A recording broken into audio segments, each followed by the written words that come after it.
right. Hello. And here we are for Husky Hoops. I am your host, the best podcast host in the universe, Steve Cully. With me currently, UConn women's legend, Western Connecticut State University head coach, Maria Conlon. What's up? Wow, that was a dramatic intro. You look like you were turned in the dark and then showed your face like you were being introduced on a sitcom. You know what? I'm in my living room. We actually got some sun here today, so that's probably why.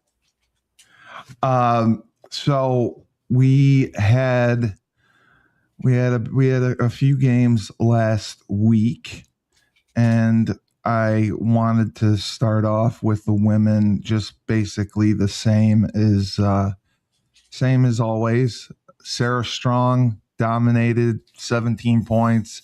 Blanca, again, she is getting better every week, every game, every minute.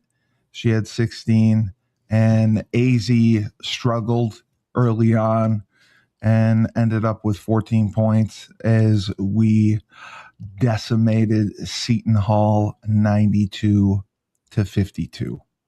We have a 43-game winning streak on Seton Hall, and it's just incredible to me. We're 21-0, 11-0 in the Big East, and we received 45 bench points. And this was a team that was fairly competitive in the Big East. I mean, they were 8-3 in the Big East and 14-6 overall. AZ shot just 5 for 23 from 3-point land, and she had started the game 4 for 4 from the field, and she didn't miss her first shot until there were 6 minutes left in the first half. And at that time, she was 3 for 4 beyond the arc. And then, like you talked about, Gino was able to rest AZ and Sarah for the entire fourth quarter. UConn, they were at 73-41. So it's just like I watch a little bit, and it literally looks to me like a high school team playing against a fifth or sixth grade team. Yeah, I mean, listen, it's it's like, I mean, I say this every week about the women right now. I think really the only time we can there's nothing else to look for. Is maybe when they play Tennessee, but there's just no one in the Big East that I think can play with them at all. So I think we're just going to see that's going to be a common repeating thing for, I don't know, the end of time. Oh, I got you. Okay. Also, that's why for some reason I sent it to the wrong email address. Dial for Joe. Okay.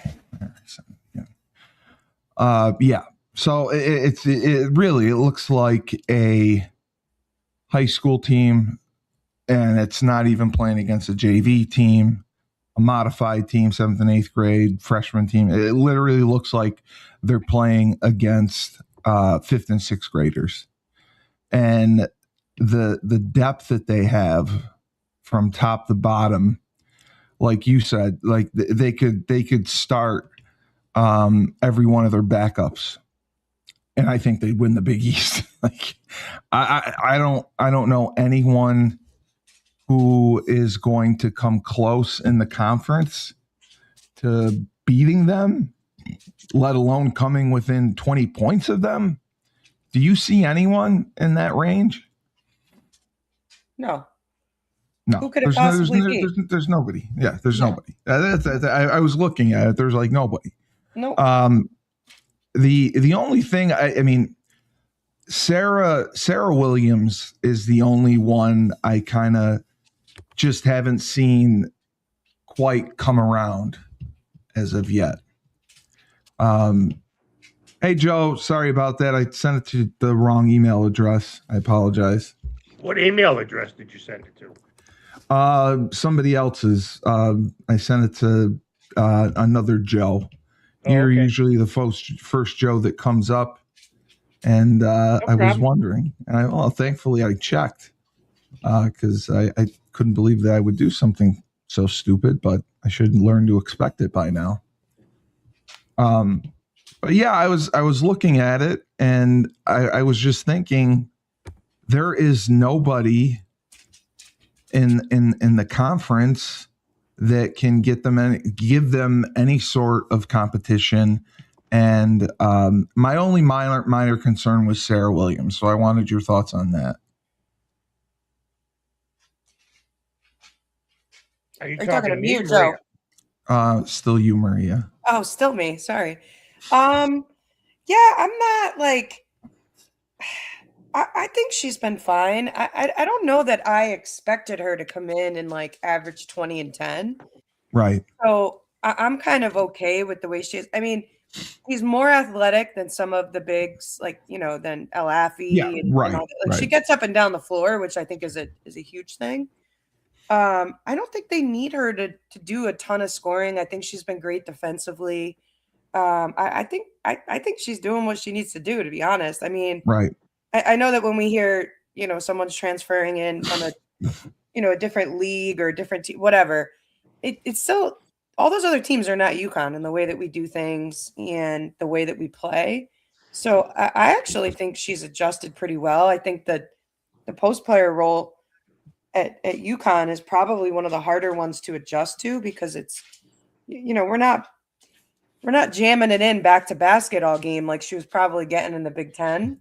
Right. So she's got to find different ways to score and play on the perimeter a little bit in terms of, screens, ghost screens, all that other stuff. But I think she's been fine.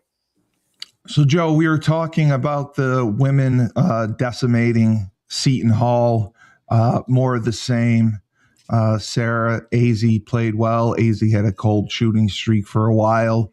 But I was just saying to Maria, I watched part of it, and it looks like a high school team playing against 5th and 6th graders. It's not even like a JV team, 7th and 8th grade team. It literally looks like they're playing against 5th and 6th graders. And it just blows me away that they're obviously the best of the best. But I don't think that there's anyone that's going to give them competition, like you said, until March. Tennessee will come in, but that'll be it. And they're going to roll until March. Maybe until April. Maybe until the Final Four. I agree. This isn't breaking news. No. That they're 100 times better than anybody in the conference. It's just a question of giving people minutes, fine-tuning games, working on specific things. But I got to be honest with you. I think the talk on the women's team is kind of wasted time, because there's really nothing. There's really nothing to talk about there. I mean, unless lightning strikes in a bottle, does anybody think they'll have a game where they don't win by at least 15 points, if not more? No, I don't think so. That's what I said. I don't think there's anyone that will come within 20 points of them, let alone 10. It's just amazing to me. So, yeah, I just wanted to mention that. And obviously, Stevie. I mean, we want to talk about it because we want to give them their flowers. But, I think that to me, and I don't know what you think, Maria, I think the bright story of the year has been Quinones. I mean, I don't know what they expected. You're closer to the staff, obviously, than I am. But I don't know if they even expected to get this from her so soon. Well, it's funny you say that, because I think I had mentioned maybe last week that Sydney Johnson, the Washington Mystics coach, he's a friend of mine. His daughter played for me. He came to my game 2 weekends ago, and we were talking about the UConn team, because obviously, he would love to get, any or all of that team right now. And he said that he went up, this is before we started playing games, and he went up to a practice, and Blanca was practicing and like whatever. And nobody had really heard about her yet, Right. And I guess he said I don't know if it was to Gino or Chris and said, "Who's that kid?" And they all were like, "Shh," like we're trying to keep it under wraps. So I think they knew how good she could be. I don't know that they knew that she would be this good this quickly, but in fairness, right? Like, it doesn't have to be the first option. She doesn't have to be the second option. So she can kind of fly underneath the radar right now and do what she's doing and get the reps and the minutes without people like 100%, gluing in on her. So she's kind of in the best case scenario for herself because even if they did know about her, what are you going to do? Who are you going to pick to guard or face guard or like towards Sarah, AZ, Blanca? Like it's just nuts. So I think that the curve was shortened, but I think they knew how good she could be. At least that's the vibe I get from Morgan. I mean, the skill set is so unique. Yeah, well, that's like Europe stuff, Yeah. Yes, exactly. And you don't, you see more Europeans all the time. Jose Fernandez used to pepper his roster at USF with European players, which is why they usually gave UConn a pretty good run in the day. Never beat them, but gave them a good run. But yeah, I just think she's so unique, and I mean, she's made a terrific team even better if that's possible. And I think like here's the way that I view European kids, and you're 18, you come to college as a freshman, but you've been playing in Europe for 6 years. From a basketball physicality and IQ standpoint, you're not 18. You're probably like 24. Exactly. Well, same thing in hockey. Yeah. Same thing now, and they've done in hockey because they're allowing for the first time Canadian junior players to play in Division I college hockey. Yeah. And that's got a couple new? of those kids. What? That's new. I thought they always allowed that. No. That's why the hockey kids when they came to UConn, they were already like 21, 22. Right. Yeah. No, this is the 3 Canadian junior leagues: the Quebec League, the Ontario League, and the Western League. And these kids are just, are just a little more advanced than kids coming out of the like USHL or BCHL. Some of those leagues that have been feeder systems for college teams. It's like that with college basketball, and Quinones is certainly a prime example of somebody who's come in, as you said, Maria, and is mature beyond her years. Yeah. Yeah. And I don't even mean like, you could even just tell the way she interacts is mature, but like the basketball IQ that you get at a younger age in Europe is so dramatically higher and more physical than what you experience in the US. Like you come as a freshman in the US, you've been playing EYBL ball for the last 3-4 years, unless you're playing with USA basketball. It's a little bit different, but like, you're playing 16-minute halves, running clock where there's no, it's street ball, but not even. It's not even as competitive or as physical as street ball. So I can't even say that. It's garbage ball. These kids are coming from playing against grown-ass women for 4 or 5 years and then coming to the States to play. It's totally different ballgame. Yeah, and she's fit right in. Yep. So we did phenomenal last week with our viewership. We are in the thousands upon thousands of viewers. So thank you guys. Credit to you guys for building this show up into a powerhouse. We were looking at the viewership numbers and we were like, damn, we're getting somewhere. So we were happy to see that. Thank you, Joe. And thank you, Maria. Without your participation and expertise. I'm just garnish. I'm the garnish on the plate. That's what I like to say. But I got to watch both of the men's games this past week and last night. They defeated Providence 87-81. Great night, Gamble Pavilion. And I was happy because I got to see the big man play well. I'll say his name wrong again. Ryba. Damn, Ryba. just get it wrong. Yes, he came up big because he had been kind of out of it for a little while, but he got some playing time and he that paid off. But man, they just look so good. Terrace Reed looks so good, and I didn't know this. This winning streak is the third longest in team and program history, and they're off to their best start since 98-99, the first championship year. What were your thoughts on the Providence game, Joe? Lucky to win. Yeah, lucky to win. Yeah, it was close. I would say it wasn't a great game by any stretch of the imagination. They shot horrifically.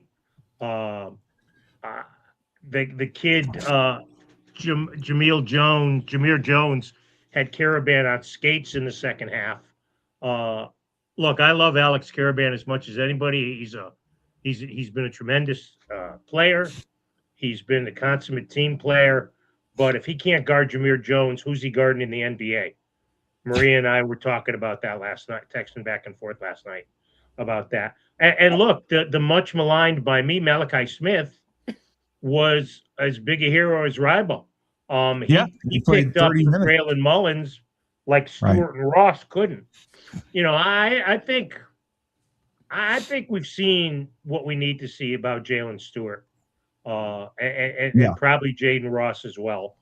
And I don't think they're as deep a team as people want to make them out to be. Because too streaky. Their bench is too streaky, Joe.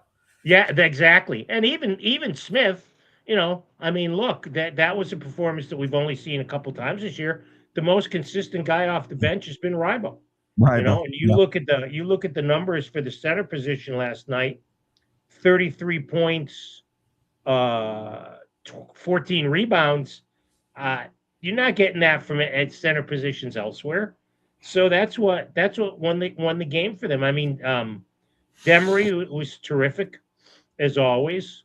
Solo ball. If they had mentioned his hand one more time on the hideous TNT broadcast, I was going to start taking shots every time they mentioned it.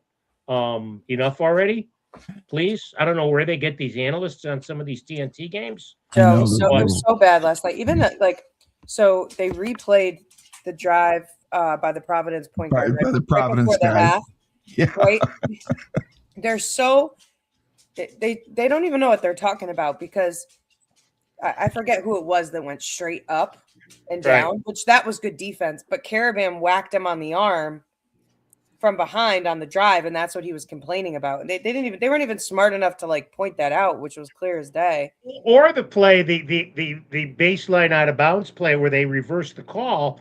They ignored the fact that the kid got whacked three ways to Sunday. How that wasn't a foul, when it was holding the ball. You know, UConn fans want to piss and moan about the officials all the time. There are people in the Big East, including one writer who I have the most respect for, who talks about all the illegal screens that they set. I saw Caravan set about 4 last night. He moved from the free throw line to almost mid-court trying to set the screen, and I'm like, clear as day. Right. But you know what? Here's the thing. At the end of the day, it's all about wins. And they've got 20 of them, or 19, whatever the hell it is now. 20, yeah, they're 20-1. They know how to win. They know how to win these close games.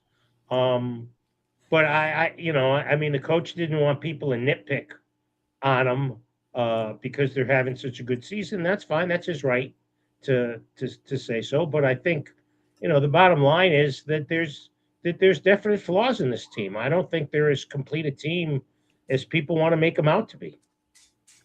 No, and you're right. I mean, they beat Providence. It was, I think, 87-81. It was close, closer. But Providence has not had a particularly spectacular year. Providence stinks. Let's just throw it out there. Providence stinks. Their coach, if they can scrape up enough money, Kim English won't be their coach once the season ends. Right, you're right. Providence is a dumpster fire. I didn't want to say it that way, but yeah, they're very bad. And we went to overtime with them the first game, and this game was relatively close. And I think not having that ability to go as deep off the bench and get that consistency made a difference. It was great to see Smith play 30 minutes and have success and, not dribble the ball all over the place. He had that one possession. He had that one possession where it was the classic Malachi Smith dribble the ball and then not even be near the end of the half and then not even be able to get a shot off. I think he's trying to perform his own deflate gate on possessions. Let me see if I can just deflate some air out of this ball by dribbling it as many times as possible. Here's honestly like what I saw last night, and this is the first time in a couple of weeks where I've been able to watch the full game. Because I've caught bits and pieces and whatever.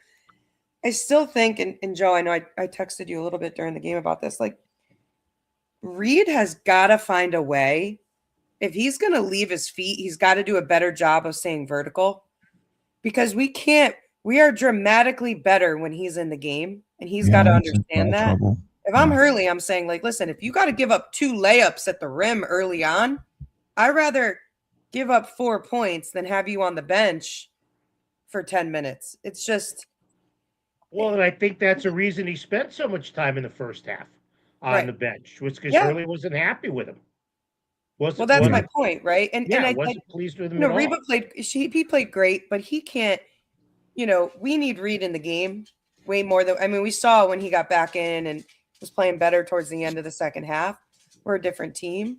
But I think that outside of that, we get beat off the dribble on the perimeter way too freaking easy. I mean, the Providence guards, and I don't know that that was a great matchup for us yesterday, and I think that's why it's been close both games. And the reason why I say that is they kind of play with 4 guards, sometimes 5 if the big kid isn't in, which is now forcing Caravan to guard somebody who's dramatically quicker than him. You had Providence's point guard who's he's way taller than our other guards, right? So he's going to get an edge from a vertical standpoint. And when these guys are getting beat and Reed's got to come over to help, that's where he's picking up his fouls. He's not picking up his fouls because of his own personal defense. He's picking up fouls on the help side, which to me is, again, try to get more vertical. Go study Emeka Okafor and how he used to stay vertical and block shots, right? And you got to tell your guards, they got to do a better job of keeping people in front of them, because that's where we get hurt, is when these guards get downhill and, our bigs have to rotate over to help. Solo ball, by the way, very confusing live in a game to realize if it's solo ball or Demary sometimes. Yeah, right. With the long dread and the ponytail, like twice, I'm like, oh, that was a great move. Solo ball finally did something. And then I was like, oh, no, wait, that wasn't him. You got to change up their hair. I'm like, it's very hard. And they both have single-digit numbers. Am I right? Right, 1 and 2. Yeah, so it's really hard. And you can't see their number because their ponytail's so long. So half the game, I thought Ball was playing great, and I realized it wasn't him. But, I think to Joe's point, like, listen, a win's a win. This is a tough stretch right now, like that end of January stretch, coming back from break, getting acquainted into classes is always like it's a drag. It's a drag. I was surprised Providence played as well at Gamble. It sounded like it was rocking there. Well, $2 Miller Lite night. Oh, there you go. Oh, man. But, hey, listen, a win's a win. I also will say, like I said to you that, I don't know if I said this to you, Joe, but like, I'm shocked Hurley doesn't get teed up more. He's dropping F-bombs clear as day at these refs. I think they're just used to, they're desensitized to it, probably. Exactly. It's a perfect word, Murray. I think they've, unless he drops the 12-letter hyphenated yes, F-bomb or M-bomb, shall we say. I don't think, or he questions their abilities to their face. They just decide, you know what, this is who this guy is. It's not worth it. Yeah, He's not impacting the game by the sideline histrionics, other than get the crowd all fired up and stuff. So I think they've just become, as you said, desensitized to it. But yeah, I mean, there's been times that, the Seton Hall game where he got teed up by, or the Villanova game where he got teed up by his good buddy James Breeding. Oh yeah. I mean, that just it's some. There's always some officials. Geno's had them. Jim had them. There's always some officials who put the hair up on the back of your neck, and that's just the way it is. Yeah. So this is what I was going to ask you, Joe. Obviously, they played Villanova Saturday, and they got the win in overtime. Solo Ball had a big day. He had the 24 points. Caravan had 17. And, Reed played, I think he had 10 points as well. I watched it. They look great, but again, the depth issue, I think, is going to be a factor, like you said. Do you think, first, before getting into the game, do you think there could have been some sort of a letdown from playing Villanova and then going to have Providence? No. Okay. No. All right. So I was completely wrong there. No, I there shouldn't have been. They love playing on campus.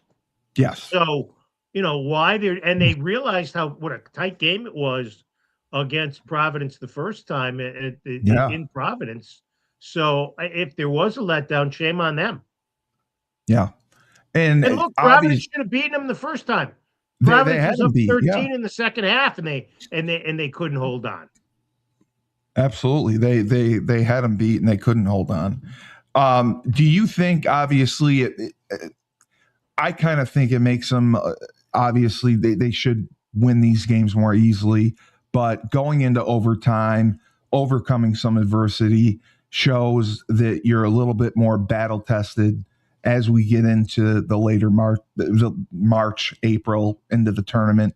Do you think that benefits them at all, that they're being challenged, or if they're just not playing as well?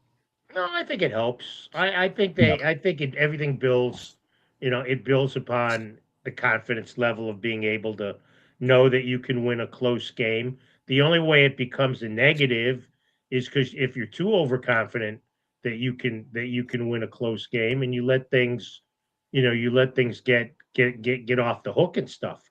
But no, I don't think it's I don't perceive it as being that big of a negative. Again, it's all about the wins. It's not about style points. It's not synchronized swimming or Olympic figure skating. It's all about the getting wins. And exactly, I mean, they've got 20 and they've only lost one, and who knows what would have happened if Reed and Mullins were able to play in that Arizona game.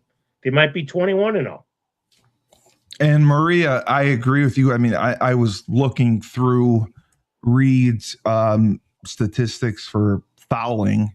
I mean, he's 3 to 4 to. I mean, he fouled out of this game. It's just not even a complete amount, difference. It's the when, right? Like, right. You can't pick up 3 fouls in the first half, right? Because you got to.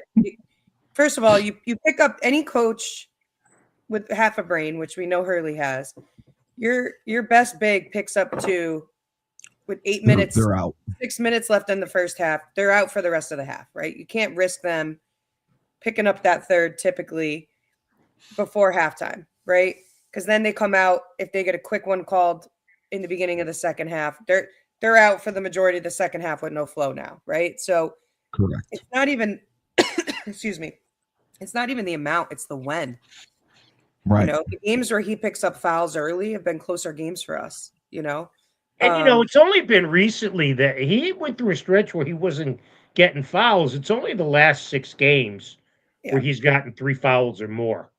So I bet you correlated that, Joe, and Okay. I don't know this 100% because I didn't break it down, but I guarantee you that those 6 games are games that had really shifty guards that got downhill on us. If I the had to recent games, well, 2 against Providence, Yep, there you one go. against DePaul, one against Villanova, one against Seton Hall, one against Georgetown. Seton Hall and Georgetown, yeah. Yep. Well, there you go. That's what I was looking at. Because I don't think he has a hard time when he's guarding in the post. No. You know? No. Again, it's when he's coming over and help side. So I think that, again, you got to plug that up top. See if you can, stop the bleeding of the guards getting into the lane and getting downhill. Because, even if he's helping and he helps, well, if you're not getting a good helper, now he's turning around and also trying to get his guy. So, there's a lot of, it's always not so black and white with that. It's easy for people maybe who don't know the game as well to say like, oh, this guy's always in foul trouble. I look at it and I say, well, he's in foul trouble because our guards can't keep people off the dribble. Right. So, Maria, I know you got to jump off. I just wanted to get your thoughts tonight. The women play. I knew you were gonna. You know what? I knew you were gonna ask me that, and I think we're gonna beat Xavier by 40. However, what I will say is, kudos to Xavier. They're 10-10. Billy is doing a great job out there, which I thought she would. I thought it would take her some time, but what did they have? Maybe 1 win. Her first year there, maybe 5 last year. So she's 10-10. Good for her. She's still going to lose by a 40 piece tonight. And then Tennessee, I still think that we beat them by over 20. I don't think it'll be a blowout, but there's that. And then Joe is going to be watching you play tonight, correct? I'm not. I had to change my mind because here's 2 reasons why. Number 1, I have no idea how it's plowed in Willimantic, but I would guarantee you it's not very well. And number 2, I would also guarantee that the parking lots at Eastern are not exactly bare pavement and just coming off the procedure, even though I feel great. I'm not interested in walking. I love you, Conlon. I love you like a sister. Listen, all good, man. It's all good. Yeah. I totally I'll get it. to a game in Barry. Yeah, that's fine. I'm sure the streets are much come up better. and then we'll go grab a beer after. We'll grab a $2 Miller Light at the Absolutely. There you go. Absolutely. Yeah. Go All get right, guys, I Mel gotta hop off. All right, see you, guys. Have a good one. Bye-bye. All right, bye. Take care. So yeah, I was just I was looking at Reed's fouls, and I had asked you this before, and something Maria said. Do you think she is correct? Allow the layup. Don't take the foul. If it's going to cost you a foul or 2 here and there, I'd rather give up the points than lose you, because he's obviously, especially in the first half. Yes, especially he's in the obviously the lifeblood of this I would team say right that's now. I would say discretion is the better part of valor as far as Reed is concerned with fouls and stuff. So, he. But look, I mean, when he's on the court, as good as Ryba's been, and Ryba's going to be great, as good as Ryba's been, Reed's the number 1 setter. And when Reed's on the court, they just play better. Yeah, he's a difference maker in so many different ways. I was mildly concerned with their bench not being able to get much out of Stewart and Ross, and Stewart, who had been a starter, and obviously they when Mullins was healthy, he came in and he has been playing exceptionally well. It could be a big detriment to them down the stretch not having a deep bench or a few guys to go to. I mean, realistically, you need 8, would you say, when you get into March? Yeah, I would say that's exactly it. And look, they're going to keep going. He's not going to pull off Stewart and Ross. No, they're going to get their minutes, and all you're looking for is a little consistency. But we've said that about both of them for 3 years now. Yeah, no, exactly. Is it a situation? You wouldn't say that. But the win against Villanova, it goes into overtime. Everyone had talked about how great Villanova was, and they're obviously 6-3 in the Big East, 15-5 overall. What were your thoughts on the victory for them, going into overtime and beating Villanova in dramatic fashion, so to speak? Well, I think it was an even tougher situation because last night you knew you didn't have Braylon Mullins.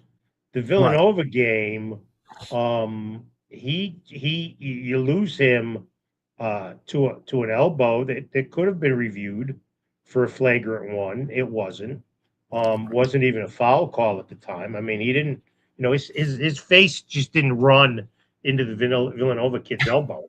It's not the way it's not the way that works.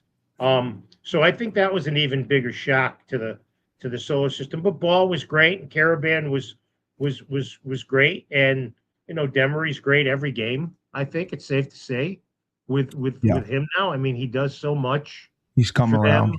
Yeah, he does so much for them. But again, you look at the numbers from that game, and the bench was a non-factor. They did nothing. That game. They got 6 bench points. 4 guys off the bench shot 3 for 10. Ross was the only one to take a 3. I mean, Smith didn't even take a 3. Smith didn't even have an assist. There's times in 6 minutes. There's times that your best players, right? Exactly, played 6 minutes in a 45-minute game. So that tells you everything. Now, last night I thought it was a great piece of coaching. Without Mullins, to play Smith, especially after he hit that first 3, to play him with Demery. I thought that was great strategy, and not to stick with Stewart and Ross, who weren't getting the job done on the offensive end and not even great on the defensive end. So it's all we want to make and I'm as guilty of this as anybody. We want to make grandiose statements about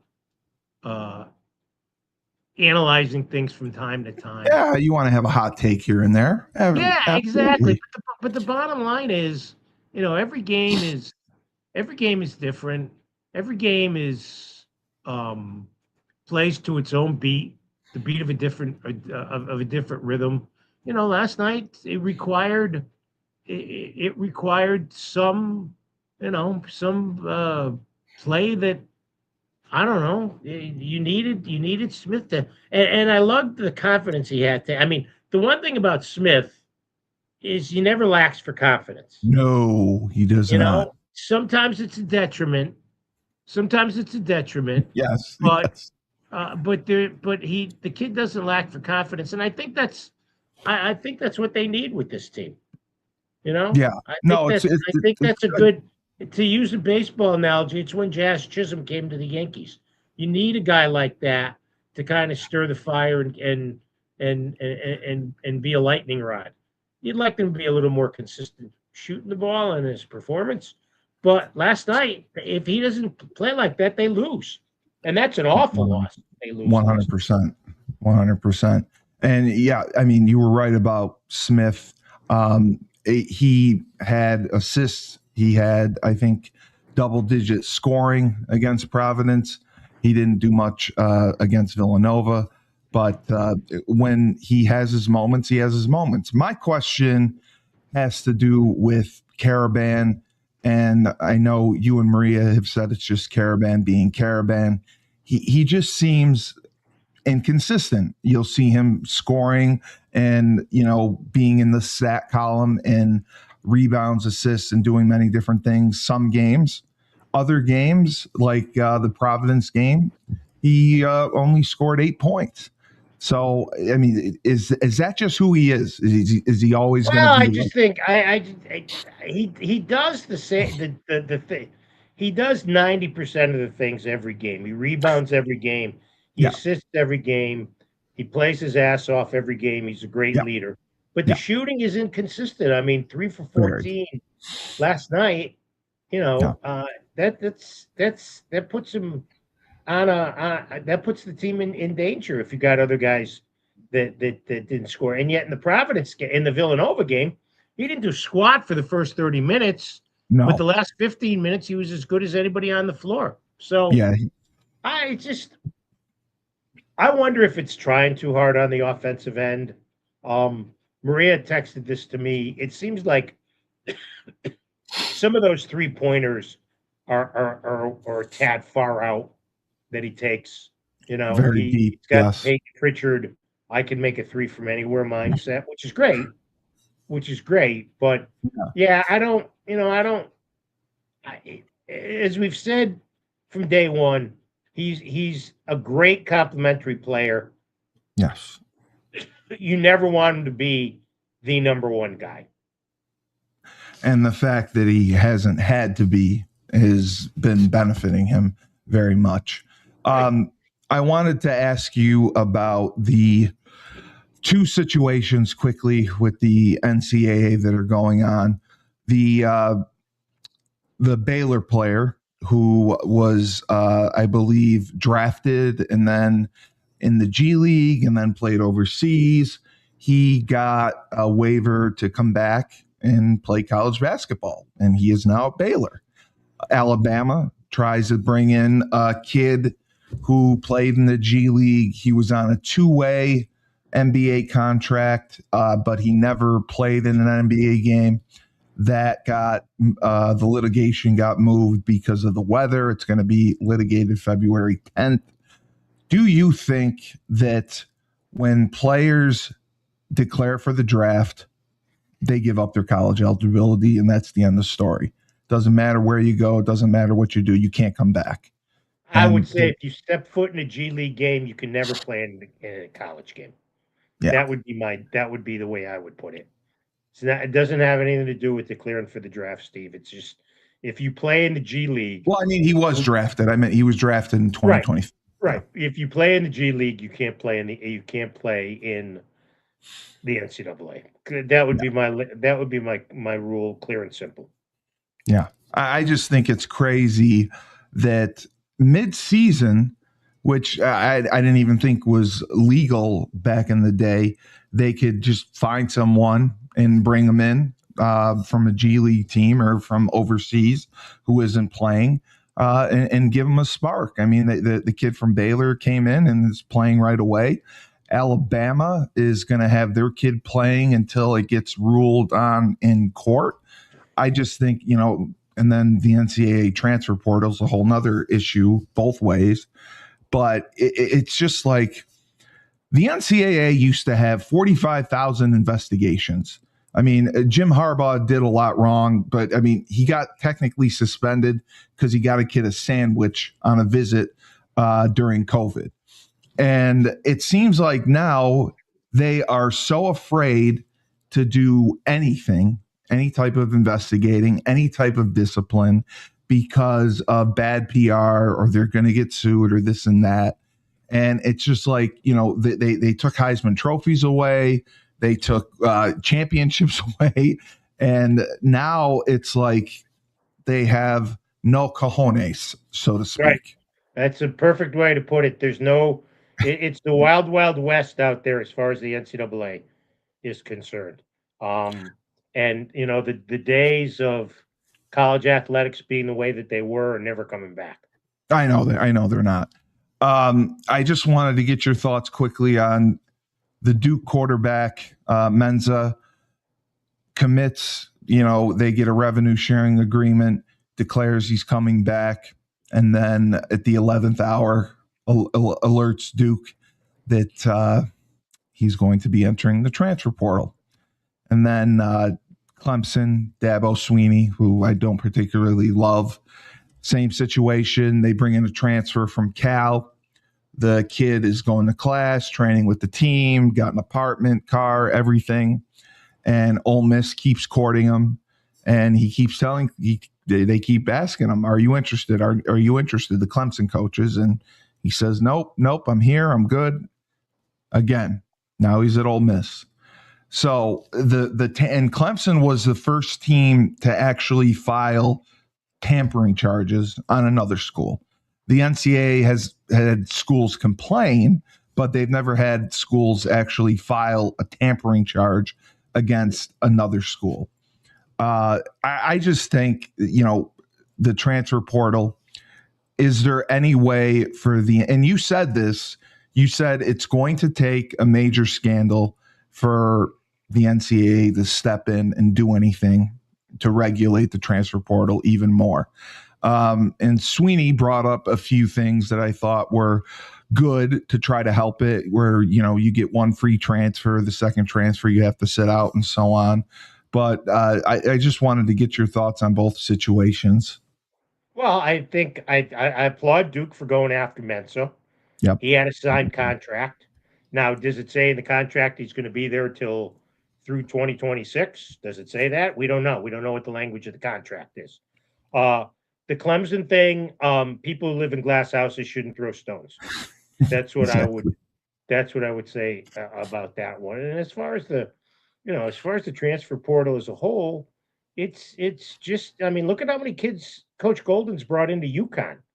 I mean, he's brought in an unbelievable number. Candle brought in 64 kids, I think, overall. Yep. Yeah, something that I think that counts the 7 high school kids who are coming okay. in.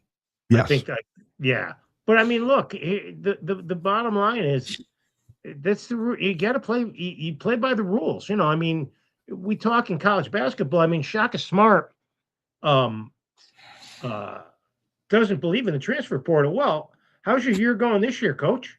How's that working out? Right? You have to play by the rules. I mean, 57 transfer portal players for UConn, 7 freshmen. And I think that number will change as Coach Castle gets more ingrained with high schools in the area and in the state. Brought in 21 guys from Power 4 schools. That's great. Which was good. Yes.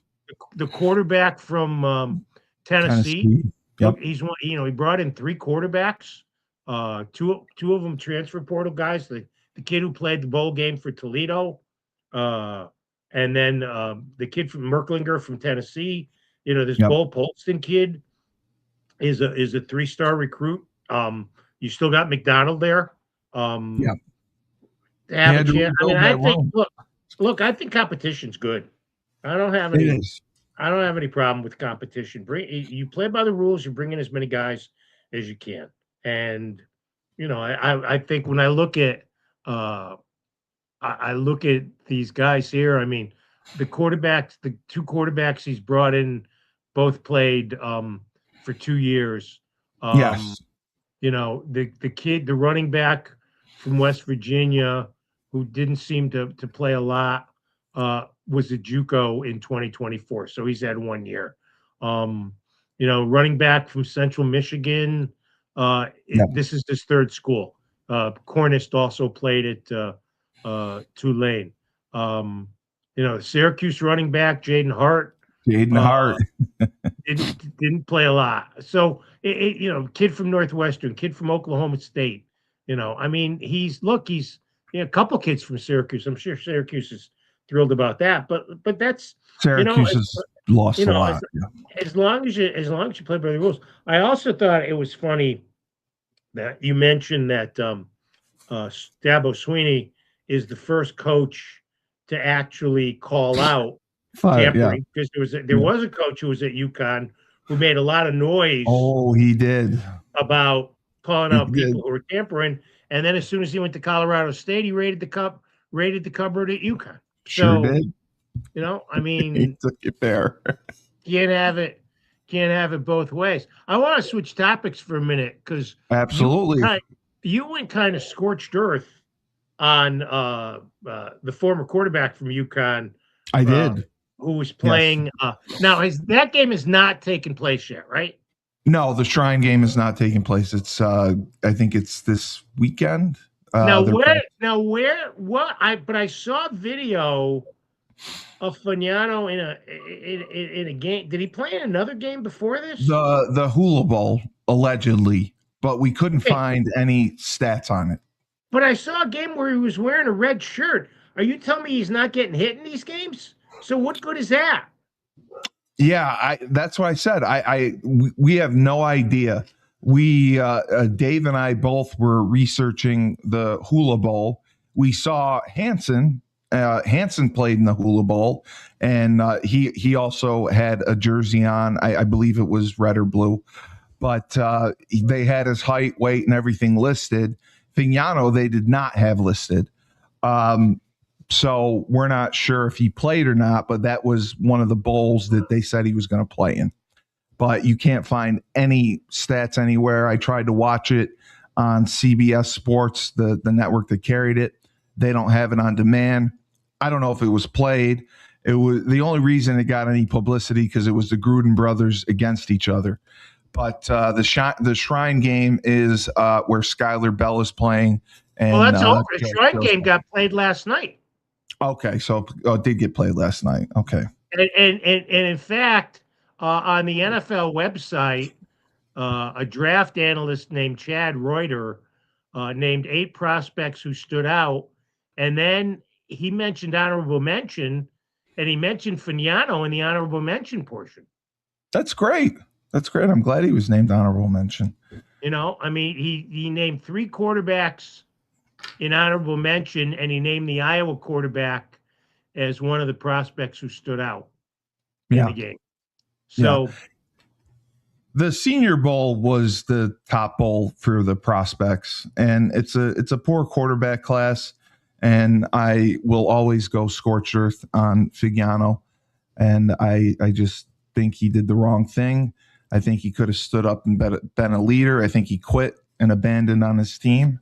And I don't have respect for that. And neither do alumni and people who paid for him to be there. And just because he wasn't given as much money as Nick Evers, you do your job. You do your job. And they're mercenaries now. They're hired mercenaries. And I don't like the way the father spoke to me, telling me that Ty Simpson would have struggled at Maine. And Joe played phenomenal at Maine, and Ty Simpson could have never played in those conditions in Maine. I think that's called delusional. And the fact that they think he's a third-round draft pick is delusional. Yeah, I mean, look, it's... Listen, my father loved and cheered for me. He would have never said I'd be a third-round draft pick or anything like that. Yeah. There's helicopter parents, and there's... you get 3-minute voicemails, so that's why it's easy just to see the name and delete it. So no, I know. We won't get into the picks now. Just your thoughts on the Super Bowl matchup. Well, look, I was wrong this weekend. I took the Patriots for the first time, and they didn't cover. I took the Seahawks, and they didn't cover. Yep. I think it's an interesting matchup. I understand why the Seahawks are 4.5 or 5-point favorites. The quarterback matchup is fascinating. Sam Darnold was the guy who said he saw ghosts against the Patriots while he was with the Jets, but he matched Matthew Stafford toss for toss on Sunday. I will say this, and I flipped on this, Steve. I was with my texting back and forth with my 3 guys I always text with.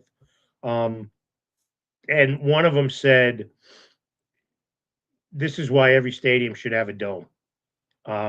Because and my thought was, oh, it's football, you got to play. And then as the game deteriorated, it was painful. You're playing, there's so much on the line, and it's not the way that you've played all year. Exactly. You can't do it. Once they took the lead, they were perfectly content with running the ball every play and then punting because they knew could have just taken a knee. Yeah. And also, and another one of my friends said this, and it's so true. When did the NFL put in a rule that kicking in the field goal in the red zone was illegal? It's all these analytics guys that tell these coaches to go for it on 4th down. I understand it. I'm not an analytics guy. I'm not going to poo-poo analytics. I understand there's a place, but Jesus, Mary, and Talik, you've got a 7-0 lead. You're on the road. You've got no. I'm talking about the Broncos. You've got a 7-0 lead. You've got fourth and a long one. You've got a quarterback who hasn't been hit in 3 years. And it's not just the play call. Sucker, why not just run the ball? But the idea, make it 10-0. Make the Patriots had done nothing until that point. Exactly. So I think both McVay and Peyton, who perceive themselves to be the smartest guy in the room 98% of the time, came up feathers. They do. No, I agree with you. That was a horrible decision. And I thought it was funny that Peyton fired his offensive coordinator a couple days later. I'm sure that wasn't his decision or his play call, but somebody's got to get thrown under the bus, and it was him. They should have absolutely taken the points. You're in the AFC Championship. You're playing with your third-string quarterback or second-string quarterback. A 10-0 lead is exactly what you needed to make it a 2-score game. You can't pass that up. I know bad weather was. Here's the thing. You knew it was coming. Bad weather was coming. Yeah, exactly. You knew that it was going to be rough. Their kicker missed the 2 field goals. I think one in the first half, one in the second half. It was tough sledding. Here's another thing, to interrupt you for a second. The idea that 50-yard field goals are a lead pipe cinch, I don't get that either. I mean, they talk about 50-yard field goals like they're kicking from 20 yards out. Well, that's not the case, kids. I know, it's crazy. It's crazy, the expectations. But I think the Super Bowl has the potential to be a blowout. Yeah, I think so too. It's going to depend on some factors, but it could be a blowout. I hope that it's not. I just, again, my feelings are with Sean McDermott. He gets fired over this when they had 5 turnovers. They should have won that game, and he loses his job. And Peyton is playing with their backup quarterback, and Vrabel in his first year. I feel maybe I like you. I'm not a Pats guy. I'm not a Robert. No, I'm not either. But you know what? The more I watch, the more I watch and hear of Vrabel, the more I come along to thinking he's really good. I agree. He's really, really good. And especially, and you can appreciate this from a player standpoint. He has to play. He holds them to a tough standard, but he has their back. There's no throwing the players under the bus. Never. So we'll talk about that more next week and make our predictions. But it was good to see a good week for UConn basketball. Yep. And I was just checking to see who do we have. They've got Creighton on Saturday in Creighton, which has normally been a tough place. That's right. Creighton got pantsed last night by 24 by Marquette. That's right. At Marquette. That's right. They had the 2 weeks of back-to-back Saturday games. So we'll talk about that. But Joe, thank you as always. Always a pleasure, my brother. Joe D, the icon, the legendary voice of the Huskies, the best of the best. I'm Steve Cully, the best podcast host in the universe. Remember, when life gives you lemons, don't make lemonade. Take 2 oranges, throw them right back at life.